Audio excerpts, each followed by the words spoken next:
Greetings and konnichiwa, and welcome to the Onyx Tavern. This is your host, the Barkeep, bringing you podcast 50 here at the Tavern, presented by Hirotaku.com.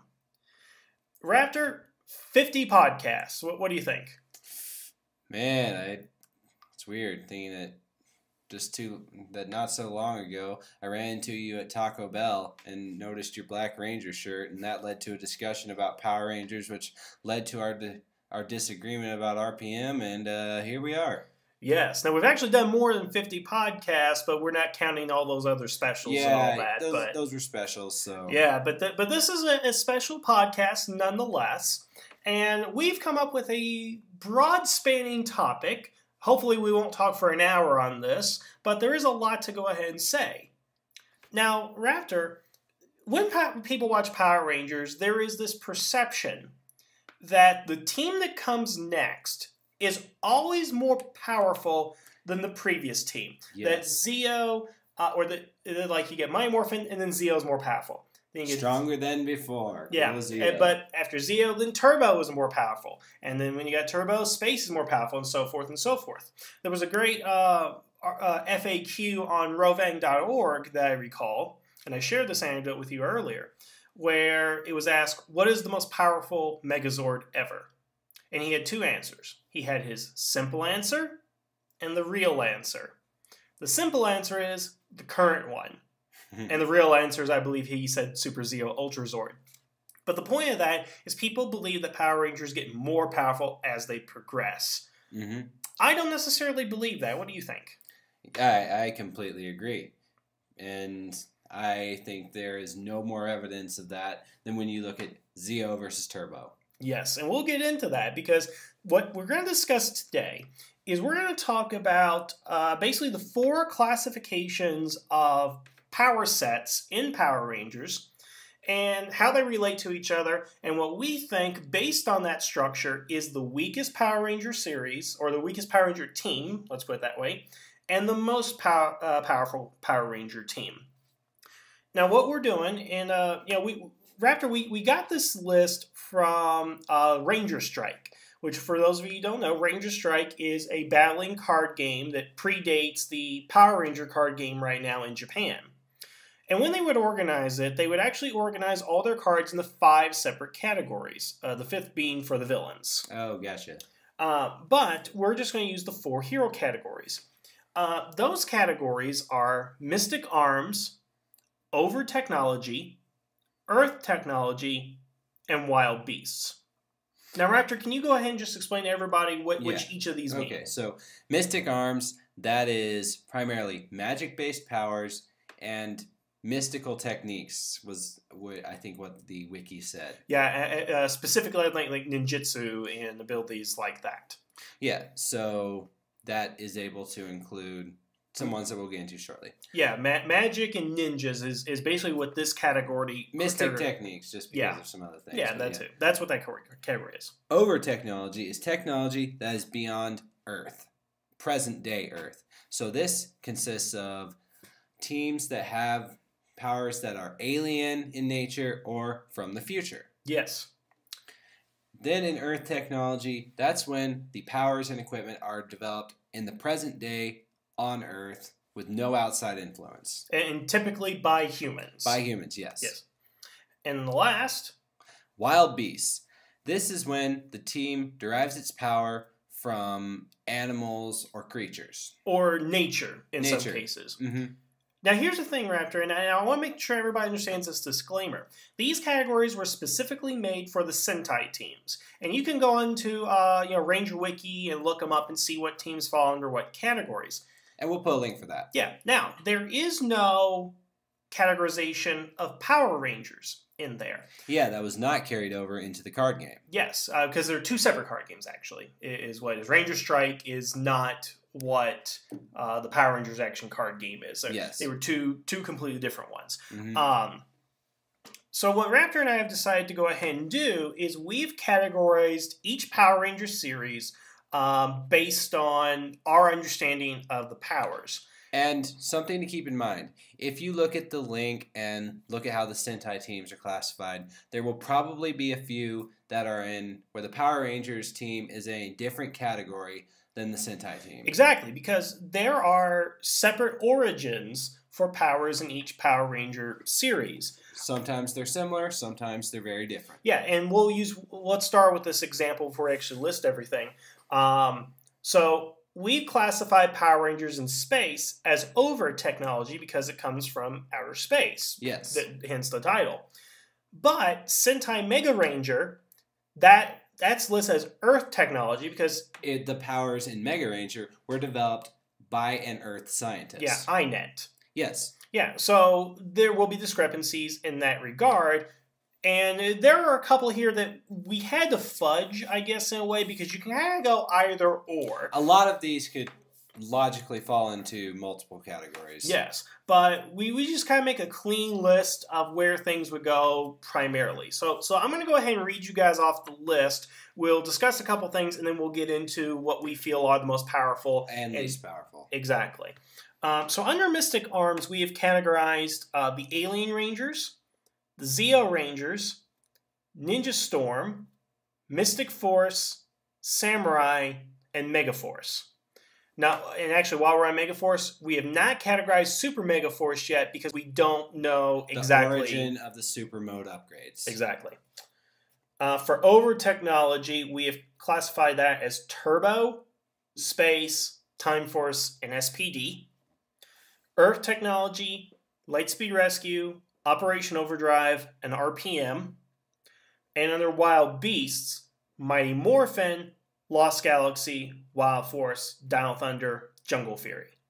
And where the fudging is, and I just kind of want to, because the weird thing about Mighty Morphin is that, of course, in Zoolander, they're classified as wild beasts because their powers actually derive from the dinosaurs. Yes. In Power Rangers, it's more or less the coins is where the power comes from. And it comes from that in the second season, the third season. Yeah, because Ninjor is described as a powerful magic user. Yes. But they're also based on animals specifically. In that Zordon describes them as deriving powers from the dinosaurs. And all three of their Zord sets from the first three seasons are based on animals. So it was a little hard to really kind of put them in this category, but there really isn't that many in Wild Beast. So it's kind of a way to almost balance it out in some way. But that in no way is really going to deter us from putting Mighty Morphin on some parts of our list. I'm okay with putting Mighty Morphin in Wild Beasts. I don't have a problem with it. I know that you have some reservations, but... Yeah, but again, it's just so ambiguous how the powers are, at least in the early seasons. Yes. And of course, once we get enough to where there is a classification, then that's what becomes muddled, much like the Ranger debate, basically. Yeah.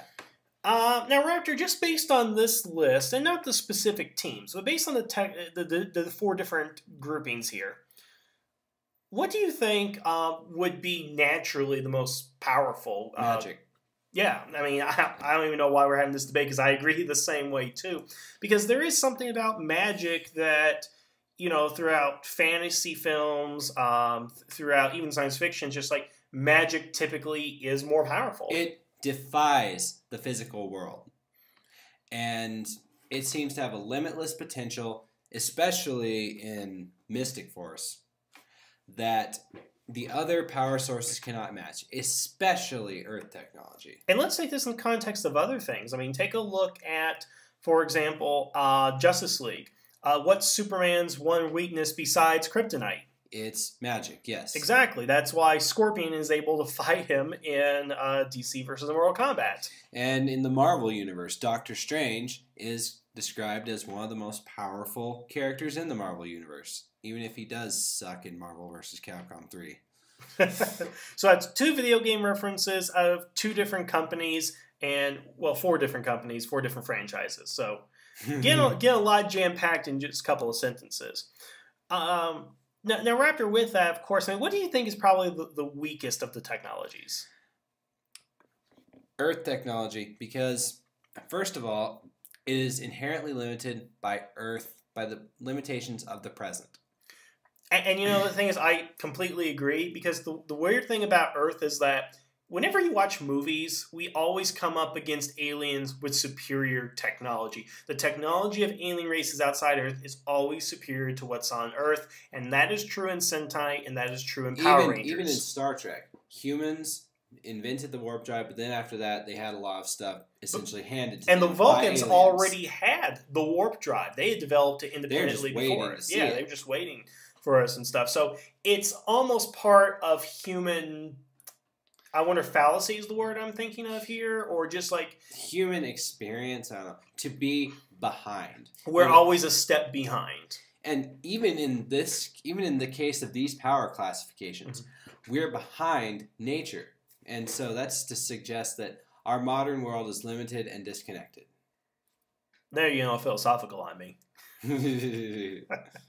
But, I mean, I think it seems just kind of obvious from our point of view. I'm sure our listeners will have a different point of view on that. But based on this, I think it's kind of obvious we're going to be leaning into our picks. So, Raptor, I'm going to give you the honor once again of going first here. If you had to rank the weakest or least powerful Power Ranger team of the first 20 years here, who is it going to be? Well, you know, part of me wants to rank Turbo at the bottom, just because they were defeated so easily. Yeah, by a space pirate, and she didn't have Gokai changeability. Exactly, but I would have to give it to one of the Earth teams, and I don't want to inherently give it to RPM, but it almost seems necessary for a number of reasons. Yeah, go ahead. As you were pointing out earlier when we were talking before we decided to record this, you said that oftentimes you judge a hero's ability by the obstacles they face. Yes.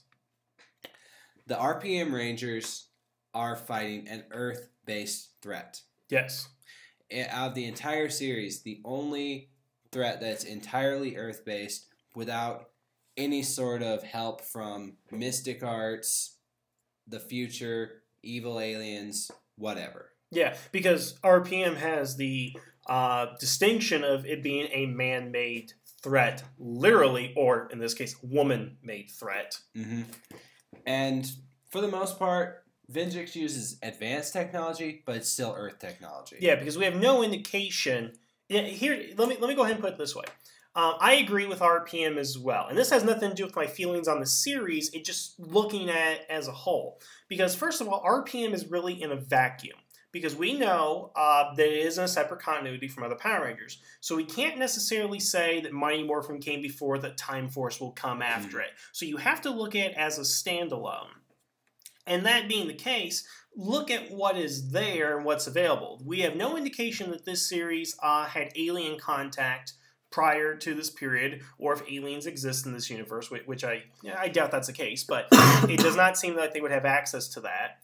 Yes. There does not seem to be any magical abilities in this universe, not that I can think of off the top of my head.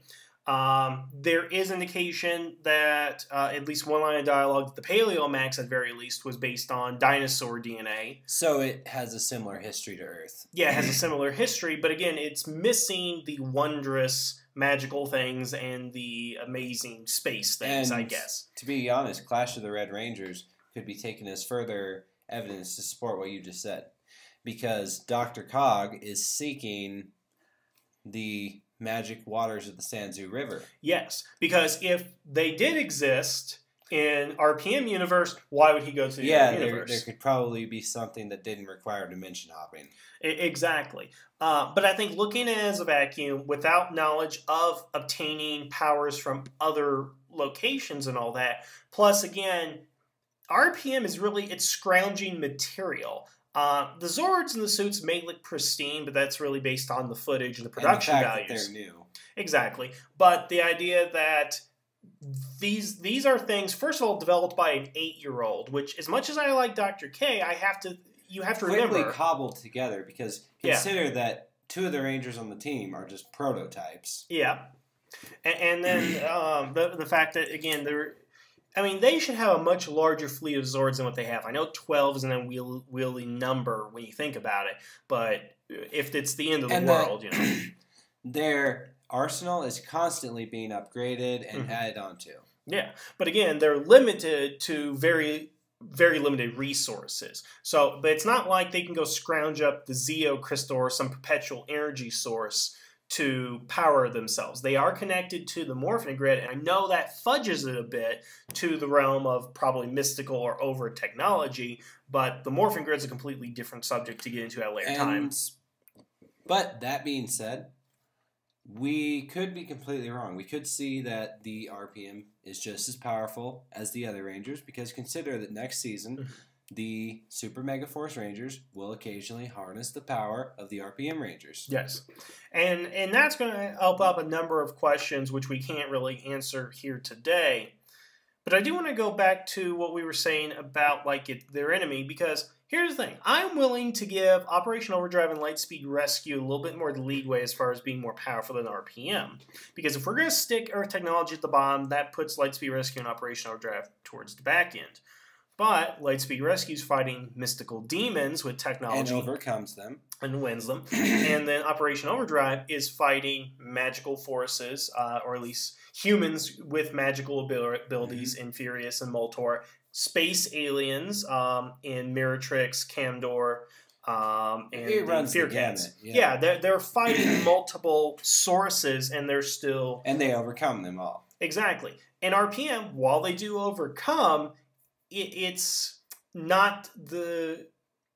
There is one indication that they would be effective against mystical foes as well, when Scott crosses over and teams up with the Samurai Rangers. And that's another thing, too, because they didn't win easily in that battle. I mean, because they have essentially 7 Rangers, but how much did Scott, the one extra Ranger, really help? But we must also take into consideration that the Samurai Rangers were having a lot of trouble with the Grinders. Yeah, absolutely. And of course, that could just be, they fight machine. They don't fight machines. They're designed to fight magical creatures. Exactly, and it's all what you're tailored to. But again, I would still... It's what they've trained for thousands of years. Yeah, but I would argue that if the Samurai Rangers fought Venjix and the RPM Rangers fought Master Xandred, I think the Samurai Rangers would have an easier time. Yeah. That's what I would argue in that. But before we go ahead and move on, anything else you want to kind of say as far as being the weakest and all that? I mean... Personally, I'd like to put Turbo below RPM, but that's just personal feeling. And the thing is, we really can't identify the turbo power source exactly. And there are some rumors out there that's from the Zeo crystal, but that makes an even less sense. Considering the diminished power. Exactly. But it fits over technology because Zordon, the Rangers, created it. And I'm going to say that's beyond normal Earth technology, so it's got to be really turbo. Any of Zordon's creations. Exactly. Now, of course, the one everybody's probably interested in hearing is what is the most powerful Ranger team. And the thing is, I think we're both torn on who that is. But I want you to go first and make your arguments for the team you think is. Okay. So, as we said earlier, we are both of the opinion that the Mystic Arts are the most powerful. And we were able to narrow it down to 2 that we think would be the most powerful of the Mystic Arts. Yes, although there is still a little bit of disagreement between us, because really we can go either way, but we're going to argue both sides of it here.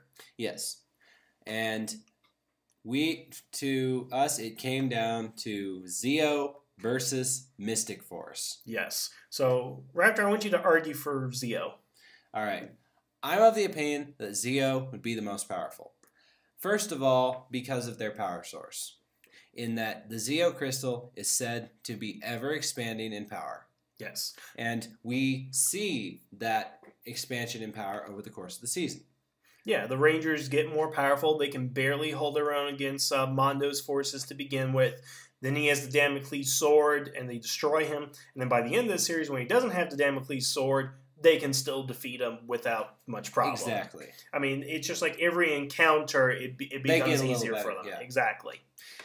And, I mean, heck, consider in Forever Red how powerful Tommy's Zeo kick was. Yeah, looking at how it used to be and how far he was able to send them and everything. Now, of course, let's be honest, this doesn't explain Turbo, but then again, nothing explains Turbo. So, exactly.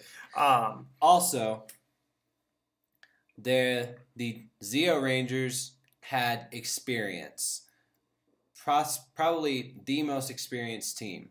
And that's another factor that we kind of put into this. Mainly we're going off power sets, but we did make the point that if Mystic Force and Zeo fought, Zeo would be the likely victors because you got Tommy, you got Adam, you got our trader Jason as the Zeo only had one newbie.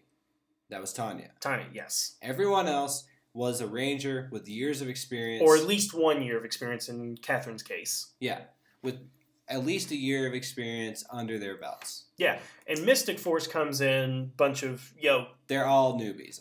Yes. But let me go ahead and argue for why I think Mystic Force is so powerful. Right. And I got 2 main points, which I think should sell the argument, but probably not.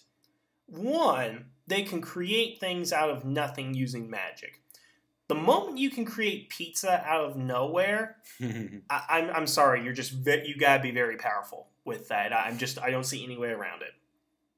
And the second point, and I want to discuss a little bit about it because some people say maybe cheating somewhat, but I don't necessarily think so. But it's the fact that they have Gingy. Because Gingy is a genie. And as we've seen in Dark Wish, he has reality-altering capabilities that far surpass anything that we've seen the Rangers use. Now, to that, it was used by evil, of course. And the whole lesson was don't do things the easy way, which is why, they never used Gingy to just get rid of the dark forces. Mm-hmm. But the fact is, Gingy is connected to the lamp. He can't leave it more than 2 hours. The lamp is a weapon of Solaris Knight, Daggeron, and it's part of his Ranger arsenal. Gingy is always in battle one way or another. So the fact that they have a genie on their side, that just tips the scales for me. That to me makes them more powerful than Zeo because Gingy, I wouldn't think Gingy could be destroyed unless he was lured out of the lamp longer than the 2 hours. But I mean, if you have the ability to change time and space, then it's really hard It would depend though on, and this point would depend on whether or not the Mystic Force Rangers would be willing to use it. Exactly, and again, that's what Dark Wish is about. If you do post Dark Wish, there's a good chance that they wouldn't do it, that they would not resort to that again. I mean, if the thing got if it was the darkest hour, I mean, if I was Mystic Red and it was the darkest hour and we couldn't find a way out of it, I know I would use Gingy. Yeah, I mean, especially if you're imagining the Zeo Ultra Zord in all its splendor. Well, I mean, let's look at Mystic Fate. When they were fighting the Master and all that. If Toby and Phineas did not unite all the peoples of the Force in the real world, and they didn't get their powers back, then Gingy would have to be the only answer. I couldn't think of anything else they would do in that situation. They lost their powers. Gingy somehow returns. I'm not exactly sure how that happens, but I would say, okay, there's nothing else. Gingy, we wish the Master was destroyed, and I guarantee Gingy can do it. Now, of course, the whole thing about the Magic Tribunal, of course, is that all magic is equal, and it would really come down to, I guess, the Magic Tribunal if they want to eliminate dark magic. But that's more of a political thing than anything else. Go watch Dark Wish. You'll understand more of what I mean when you watch the second part of that. But again, the whole point that I'm thinking of is that it's kind of like if you got Q on your side, it's really hard to argue that the Force is stronger in a battle like that. Okay. If I could put it in that context. All right, yeah, and that's a good context to put in because I was trying to think of one, and so I guess I would have to concede to you on that point, but I would say that is a kind of a nasty technicality. It could be, but if we talk about straight-up battle, if we took the Zeo Rangers and the Mystic Force Rangers, then I would agree that the Zeo Rangers could win in that. In the context you described, that would be taking into account everything that they have access to. And I don't see why you can't do that. Right. But, well, sometimes when it comes to these fans discussing these kind of battles, it's usually a meet at high noon and fight thing. Yeah, but Angry Joe made the good point because everybody believes Batman could beat Superman, but what he always says is with equal prep time an understanding of the battlefield and the situation, Superman would win every time. And when he puts in that context, I agree with him. So if we put in the context, equal preparation time, all arsenal at their abilities, then I could see the Zeo Rangers winning. And of course, if you want to talk about technicality, then Genji would be what they use. But I don't think about the Zeo Rangers. The Mystic Rangers would use Genji to that type of effect. So with preparation time and this, I'll just call it plot time. Mm-hmm. Time for people to panic. Time for people to resort to things that they wouldn't normally use in the average fight. Mm-hmm. Mystic Force would win. But if the two teams were plucked from their respective times, dropped in front of each other without any warning, and told to fight and forced to fight, I think that Zeo would win. Yeah, I mean, again, strategy would out trump a lot of what Mystic Force can do. And again, if you eliminate Genji, then definitely. Consider that the Zeo Rangers had dealt with magic users before. Yes, just not to the same context. I mean, because the only other time the Power Rangers faced a genie was in the first season. But if I remember correctly, it was. I would say that in the drop in front of each other. Yeah. The fight at high. I'm just going to call it the fight at high noon concept. Yeah. That Zeo would win.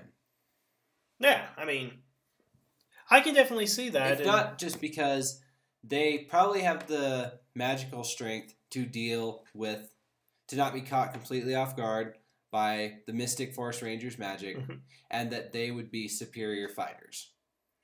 Because other than the brief period that the Zeo Rangers possess the turbo powers, the Zeo Rangers are the single most experienced Power Rangers team.